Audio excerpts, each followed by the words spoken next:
The rules of success are simple. How you follow them is up to you. But have the people who run Coutts been following them themselves? At the very top, Dame Alison Rose, Chief Executive of NatWest, which owns Coutts, Chief Exec that was, until this morning. Jumped from a job she spent 3 decades working towards, aided in her flight by the government and Nigel Farage. It's a good start. It's a good start. She had to go. She broke the first rule of banking, client confidentiality. Simple as. The NatWest CEO told a journalist Mr Farage had his bank account removed because he wasn't wealthy enough. Documents revealed his politics was as big an issue as his paycheck. Banks should be banks. They should not be moral arbiters, what they think is right and what is wrong. I've been with that group 43 years. To be closed down without explanation and to find out I have been shut down because I do not align with the values of the bank. What the hell has that got to do with it? And it was Alison Rose that introduced this culture. Dame Alison Rose spent 31 years climbing through the NatWest ranks, from graduate trainee to first female boss of a major UK bank. It took just weeks for her career to crumble. I got a phone call a couple of months ago to say, we are closing your accounts. 4 days later, NatWest chief exec found herself sitting next to a BBC correspondent at a dinner. And the next day, the BBC report that Coutts had shut Nigel Farage's account because he wasn't rich enough. Mr Farage then obtained internal Coutts documents, revealing they believed his publicly stated views were at odds with our position as an inclusive organisation. Then last night, the timeline ramps up as Dame Alison admitted she was the BBC's source. But NatWest board said they still had full confidence in her. 4 hours later, Downing Street briefs they want her to go. That prompts a late-night emergency board meeting, and at 1:30 a.m, Dame Alison resigns. This wasn't just the government piling on the pressure. This was NatWest's largest shareholder, which the government has been since bailing the bank out after the global financial crisis. But there was political opportunity here too. Many backbenchers have fallen foul of rules around being a politically exposed person. Not to the extent of being debanked, but relatively arduous form filling for what should be simple banking procedures. By championing Nigel Farage, Rishi Sunak has won brownie points with backbenchers, all the while championing free speech. And it's free speech that the government keeps on coming back to, and not what is essentially quite a major data breach by the chief executive of a major UK bank. There's a very clear principle here at stake. I think that's why the board and Alison reached agreement that the right thing to do was to move on from that. It's very important that customers can have trust in their bank, that they're not going to have their services withdrawn because of their political views or something within the law that they have said. The former boss of the British Bankers Association says there has long been concern that these rules have scooped up too many. Reform is needed. The question arises is, we do need to get, those who really are likely to do something wrong financially and make sure that we know who they are, that we've done all the extra checks if we're concerned, and so on. But have we made it a bit too widespread? I would suspect that we have in this country. What do you want to see? Complete new management. Complete new management. Ms Farage, we are facing a cost of living crisis. We've got interest rates and inflation going through the roof. Yeah. Do you really think it's a good idea to go changing the entire board at one of the biggest banks in the country? If they can't maintain the basic principle of client confidentiality, if the board backs up a lie, yes. How are our viewers, how are UK taxpayers going to be helped by kicking out the whole of the board, the banking crisis, the banking turmoil during a cost of living crisis? The bank's in turmoil anyway. The fish rots from the head down. The culture was wrong. The level of honesty was wrong. The honour to the banking code was wrong. The government and the other major investors should appoint, on Friday of this week, an interim board, and let's go from there. Tonight, NatWest board remains in place. The career of one of the UK's most senior female bankers lies in tatters. Paul McNamara on the street reporting. Well, earlier I spoke to the former Brexit Secretary David Davis, who's described the decision to close Nigel Farage's account as thinly veiled political discrimination. I began by asking him whether he agrees with Mr Farage that the entire board of NatWest should resign. Well, that's what Nigel Farage wants. I'm not sure I quite go all the way with that. I mean, there's clearly some further action to take with respect to whoever it was that cancelled his account, whoever it was that commissioned that awful 40-page prejudicial report into him. Got absolutely nothing to do with the bankers, what his political opinions are. All of that needs to be dealt with first. That probably goes to the chief executive of Coutts, but we need them to tell us that. When we get beyond that, then it does seem as though the board, or the chairman of the board, Howard Davis, made a pretty unsmart decision yesterday. And the government is nearly a 40% owner of this company on behalf of the taxpayer. It has to make a decision as to who it thinks is the right person to administer that and allow the taxpayer to get their money back.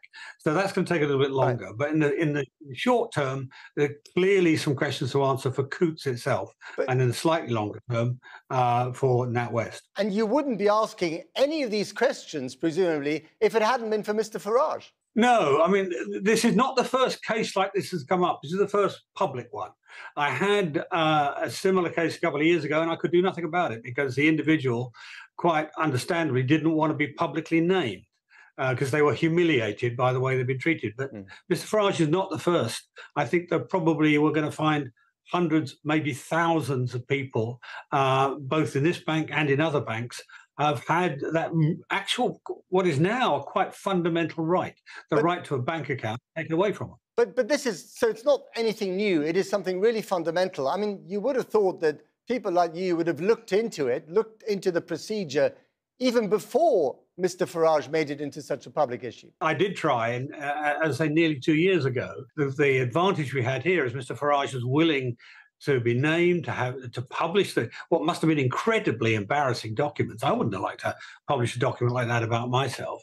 And it's not until you've got a crystalline case like this you can see quite how bad it's got. And one thing I will add to that, and that is it's been getting worse. I mean, a couple of years ago, it was just what you might call politically exposed persons, you know, people who might be able to exercise influence because of their position. But now, I mean, what Coutts have done, what NatWest have done, is literally remove somebody's account for their public opinions. Okay. And that is being failed. That's the first time I've seen that. But Mr. Farage is also weaponizing this issue, as he said this morning on the wireless, as a crusade, a political crusade on behalf of other people like him who've been so-called debanked.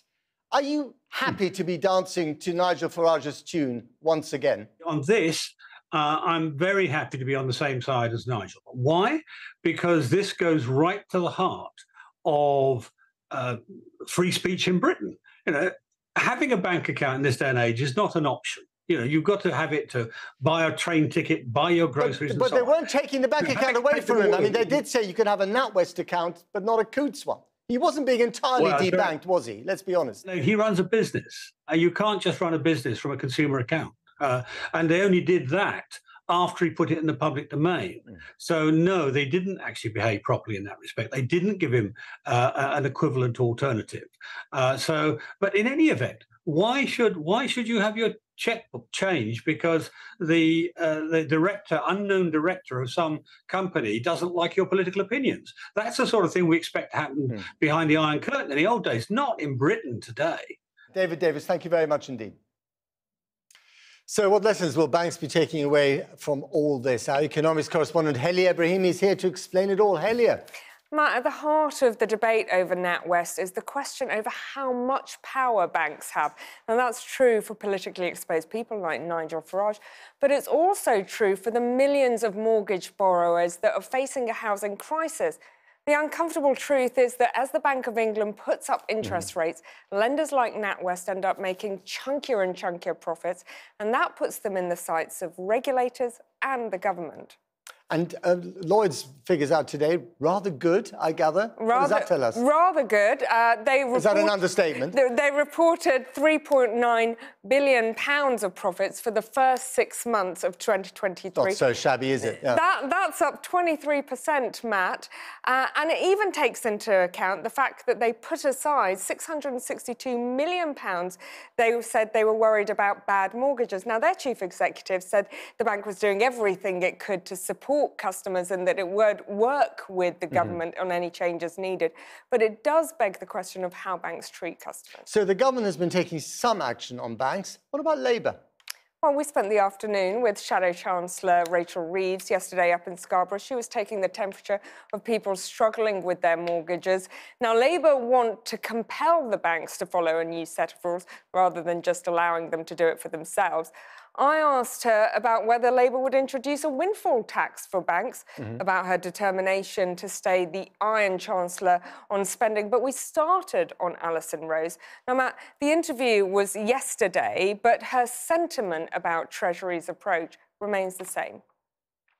I don't know the details of this case. I don't frankly like some of the bullying that I see towards the chief executive of NatWest. She's the first female chief executive of NatWest. She took over at a time when that bank had real big problems. It seems to me that Alison Rose has done a good job turning that bank around. Let me say this, if I was in the Treasury at the moment, rather than Jeremy Hunt and his Conservative ministers, I'd be spending my time this summer trying to ensure that families in Scarborough, like the ones I've spoken to today, are properly protected during this cost of living crisis, rather than picking a fight with banks on behalf of Nigel Farage. When you're out and about in the country, when you're here in Scarborough, what are you hearing that worries you? Well, look, I am worried about the number of people who are getting into financial difficulty. I'm worried about people who are slipping through the net. You know, the government scheme is a voluntary one. We know that hundreds of thousands of people are not going to be covered by that scheme. We also know that if you're in the private rented sector and you're essentially paying your landlord's mortgage, buy-to-let mortgages aren't covered by the government scheme. And that's one of the reasons why you're seeing rents rise so much. What about a windfall tax? Is there a case for a windfall tax on bank profits? Well, I've been very much in favour of a windfall tax on the profits that the energy giants are making. So why not the banks? Well, I think there is a specific case around the energy companies. You wouldn't look at a windfall tax because Margaret Thatcher did a windfall tax in the 1980s. So why would a Labour Chancellor not look at the same thing? I'm not convinced by the evidence for a windfall tax on the banks. What I do want to see is all banks, all lenders doing the right thing by their customers. Do you appreciate that people worry that you're so focused on fiscal stability and fiscal prudence that you end up making no difference to the Conservative government? Well, I do think it is important that economic credibility and stability comes first, because unless you have that, it's impossible to do anything else. You're not worried there's a lack of ambition in the Labour economic vision? I'm hugely worried about the economic inheritance that the Labour Party would have if we had the opportunity to form the next government. But it's really important that everything we put in our manifesto, we say where the money's going to come from. Is there no money to spend? Are you boxed in? All of our policies will be built on that rock of economic and fiscal stability that is so crucial. The reason that families are struggling with higher mortgages and higher rents now is because the Conservatives lost control of the economy. I'm determined that we have a strong economy, resilient in the face of all the shocks that we face, because that is the best way to protect families against the cost of living crisis.